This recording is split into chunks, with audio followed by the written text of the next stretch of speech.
approach to the world, and we diverged farther from Greek attitudes, and the popularity of the U.S. as a government and as a political entity went down even much farther than Greek lines. What was interesting to watch is during the election cycle, Greeks were looking at us and suspecting, all the Greeks I talked to said, well, Barack Obama will never be president, that at the end of the day, Americans behind the closed curtains will vote not for somebody so different in their minds, but for one of the establishment. And it played into their own domestic politics here, because in Greece there's been a tradition of a couple of family dynasties dominating the political scene, whether on one side it's the Mitsotakis family, or on the other side it's the Papandreou family, and it's cousins or nephews or whatever who seem to always become sons prime ministers. And so they thought, well, here we are in the United States, we have the Bushes and we have the Clintons, and there'll be another Clinton, and it'll be 24 years or whatever of dynastic rule of these two families.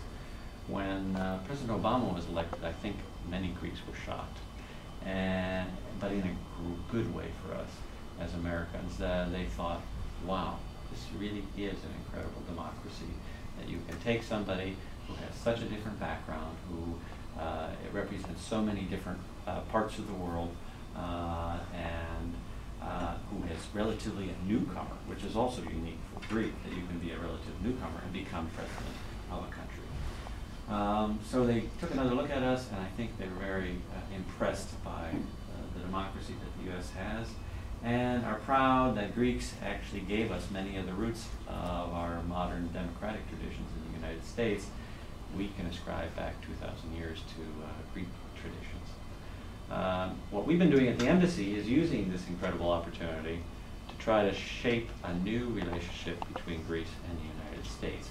One that is much more positive, one that recognizes that we have common values, that we're basically the fundamental principles which our countries are based are the same, and they're built on democracy, on fundamental human rights, on the individual liberties that many of the Greek philosophers first started talking about those thousands of years ago.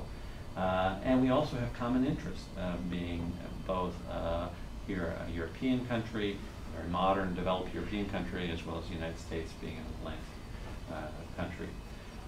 So there's a lot that brings us together. What's divided us recently are a couple of issues that they oftentimes feel the United States is not doing enough. And those, I'm sure you've probably heard about them. One is the name issue, which is the name of the country to the north of here, which Greeks call former Yugoslav Republic of Macedonia, and the people of that country called Republic of Macedonia. The second issue is Turkey. There are always constant challenges in the relationship between Turkey and Greece, and the Greeks think the United States pays too much attention to Turkey. And the third issue is Cyprus, and the frustration that Greece has over the divided status of that island, and sometimes a frustration with the United States if they perceive that we're not doing enough to end what they view as the occupation of their good friend Cyprus. What we have tried to do at the embassy is say these are important issues. We want to work hard on these issues. We think we share common interests if we look at the goals of all three of these issues in terms of the outcomes, which is stability in the region with satisfactory solutions that match both the countries of their concern as well as Greece.